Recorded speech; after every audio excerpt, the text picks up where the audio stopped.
সমালোচনাকে আমি ভালোবাসি। সমালোচনা না থাকলে মানুষ রাজনীতিবিদ নেতা হিসেবে গড়ে উঠতে পারে না। নিজের ঢোল নিজে পেটাচ্ছি না। আমার মতো নির্যাতিত নিষ্পেষিত হয়েছে একটা প্রুফ দেখাতে পারবেন? কে? Who is this guy? No one. এত হামলা মামলার পরেও কিন্তু হাল ছাড়ি নাই। আমরা যদি সুবিধার জন্য রাজনীতি করতাম, 28 বছর পরে ডাকসুর নির্বাচন হয়েছে, সেই সময় আমরা বিপি হয়েছিলাম। শেখ হাসিনার আজকের এই পতনের জন্য আমরাই প্লট তৈরি করেছিলাম।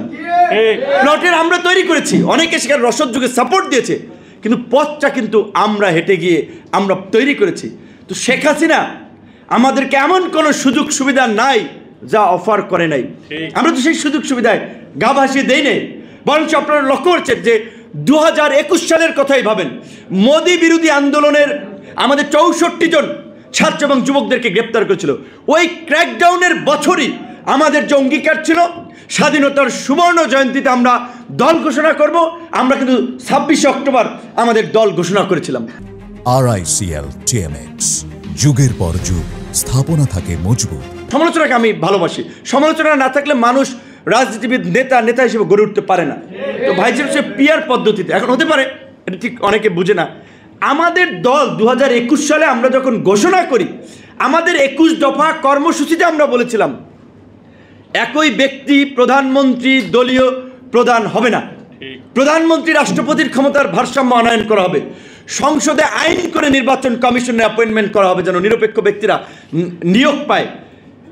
সংখ্যানুপাতিক পদ্ধতিতে প্রতিনিধিত্বের মাধ্যমে প্রকৃত গণপ্রতিনিধিত্বের সংসদ নিশ্চিত করা হবে। এই কথাগুলো আমরা 21 সালে আমরা বলেছিলাম। বিএনপির মতো একটি বড় রাজনৈতিক দল কিংবা বিএনপির সাথে আরও যারা এটাকে সমর্থন করে তারা বলছে যে না, পিআর হলে বারবার গভর্নমেন্ট চেঞ্জ হবে, একটা অস্থিতিশীল গভর্নমেন্ট হবে এবং আমাদেরকে নিয়ে বিদেশিরা খেলার সুযোগ পাবে, যেটা ইমরান খানকে হটিয়ে পাকিস্তানে যে অচলাবস্থা তৈরি করেছে কিংবা আরও অন্যান্য কিছু দেশে যেভাবে তৈরি হয়েছে। তখন অনেকে আলোচনা করছে যে তাহলে আমরা যে বাইক্যামেরাল পার্লামেন্ট বা দ্বিকক্ষ বিশিষ্ট সংসদের কথা বলছি, যেটা আমাদের ঘোষণা এবং আমাদের দল সেই প্র্যাকটিস, একটা নির্বাহী কমিটি আর একটা উচ্চতর পরিষদ।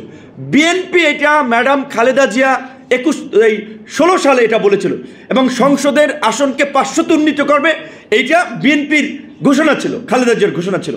সো তাহলে আসেন, ওকে বিএনপি যেহেতু ওই পজিশনে একমত, আমরা তাহলে দ্বিকক্ষ বিশিষ্ট সংসদের উচ্চ কক্ষে পিআর পদ্ধতিতে আমরা প্রতিনিধিত্ব এনশিওর করি, যেখানে 100 উচ্চ কক্ষের প্রতিনিধি আর নিম্ন কক্ষে হচ্ছে 400। তাহলে ধর নিম্ন কক্ষে বিদ্যমান পদ্ধতিতেই 300 আসনে 300 এমপি হবে।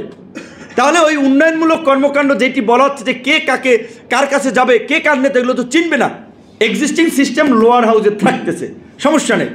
উচ্চ কক্ষে আমরা কেন বলছি?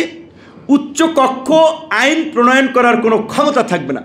তারা জাস্ট কিছু বিলকে, কিছু প্রস্তাবকে স্ক্রিনিং করতে পারবে, ডিসকাস করতে পারবে। সেইখানে আমরা বলছি যে পাশাপাশি পররাষ্ট্র নীতি, বিদেশি রাষ্ট্রের সাথে চুক্তি, কোনো যুদ্ধ অবস্থার মতো পরিস্থিতি তৈরি হলে এই রকমের পরিস্থিতিতে যেন উচ্চকক্ষেরও অনুমোদনটা লাগে, এরকম মৌলিক কিছু বিষয় আমরা কনসার্নের জন্য আমরা বলছি ওইখানে কিছুটা ক্ষমতা দেওয়া।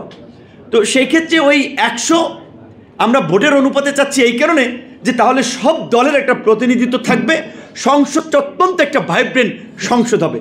এবং এইটাতে আমি যতদূর জানি ইন্টারনালি বিভিন্নভাবে মতামত যে বিএনপি অর্ধেক পিআর আর অর্ধেক ভোটের এই আপনার প্রাপ্ত আসন কিংবা এক্সিস্টিং সিস্টেমে এরকম কন্ডিশনে এগ্রি করতে পারে। তো এটাও তো ভালো, একটা আলোচনার মধ্যে দিয়ে তো একটা ঐক্যের জায়গায় পৌঁছাচ্ছে। তো এইটি হচ্ছে আমাদের প্রত্যাশা।